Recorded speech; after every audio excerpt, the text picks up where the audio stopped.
चलिए शरद सर, आगे बढ़ते हैं। जो हमारे पोजिशनल ट्रेडर्स हैं उनके लिए सर आज क्या है और कौन सा स्टॉक आज आपकी फोकस में रहने वाला है शरद सर?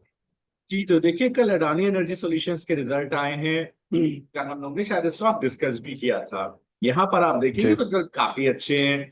लगभग 410% इंक्रीज सिक्वेंशियली ऑपरेशन रेवेन्यू में देखने को मिला है। 468 करोड़ का नंबर आया है। अगर आप देखिए तो सिक्वेंशियल प्रॉफिट बिफोर टैक्स करीब 234% का इंक्रीज देखने को मिला है। करीब 180 करोड़ के आसपास ये नंबर आया हुआ है। कंपनी ने 500 मेगावाट का जो अदानी का दहानू में थर्मल पावर स्टेशन है वो एक ग्रुप कंपनी को डाइवर्स कर दिया है।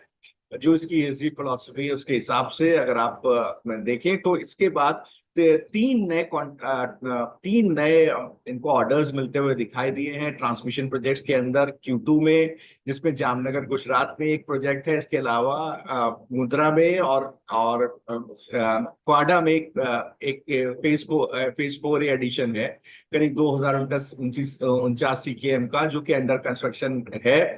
ये तीन प्रोजेक्ट जीतने के साथ ही अगर आप अंडर कंस्ट्रक्शन प्रोजेक्ट का पाइपलाइन देखें तो करीब 17,000 करोड़ के आसपास का जो Q1 में था वो अब करीब 27,300 करोड़ के आसपास Q2 में हो जाता है। अगर आप Q2 में जी। देखेंगे तो टोटल यूनिट सोल्ड अगर आप देखें तो 7% वाई कंपनी का ग्रोथ देखने को मिला है। 2609 मिलियन यूनिट्स के आसपास की ये नंबर पहुंचते हुए दिखाई दी है। तो देखिए यहाँ पर भी अपटेक एक देखने को मिला है सेल्स में। तो मुझे लगता है कि एनर्जी डिमांड बढ़ने की वजह से आने वाले क्वार्टर्स में भी यहाँ पर सेल्स के नंबर्स अच्छे आते हुए दिखाई देंगे। कैपेसिटी एक्सपेंशन देखिए, अभी मैंने आपसे जिक्र किया। तो 910 रुपए का स्टॉप लॉस रखिए 1250 और 1350 के टारगेट के लिए। देखिए स्टॉक कैसे खुल रहा है, कैसे सस्टेन कर रहा है। अगर गैप डाउन खिले तो अवॉइड कीजिएगा। गैप अप खुल के सस्टेन करता है तो ही आप इसके अंदर एक पोजीशन बना सकते हैं। दूसरा स्टॉक ध्यान रखिएगा, वरुण बेवरेजेस।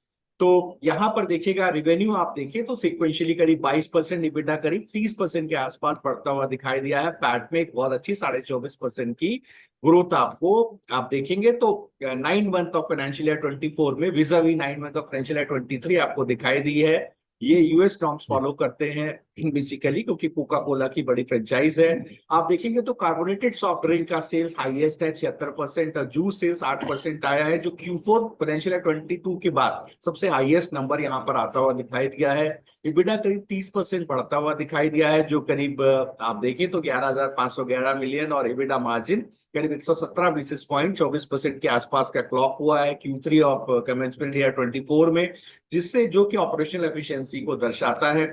फाइनेंशियल अगर फाइनेंस कॉस्ट देखें थोड़ा सा बढ़ता हुआ दिखाई दिया है, करीब 90% के आसपास Q3 ऑफ कमेंसमेंट ईयर 24 में, जो बेसिकली नई प्रोडक्शन फैसिलिटी इन्होंने डाली है, एक्विजिशन ऑफ एक बेफको किया है, और इंक्रीज कॉस्ट ऑफ बोरोइंग है। थोड़ी सी बोरोइंग कॉस्ट बढ़ती हुई दिखाई दी है।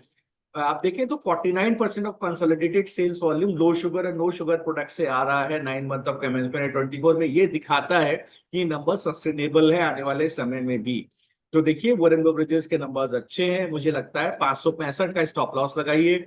665 का टारगेट यहाँ पर देखने को मिल रहा है। कल भी स्टॉक सस्टेन कर रहा था। एक कैवेट ध्यान रखिएगा, गैप अप ओपन हो सस्टेन करे तो आप इसमें जरूर गिरावट पर खरीदारी कर सकते हैं।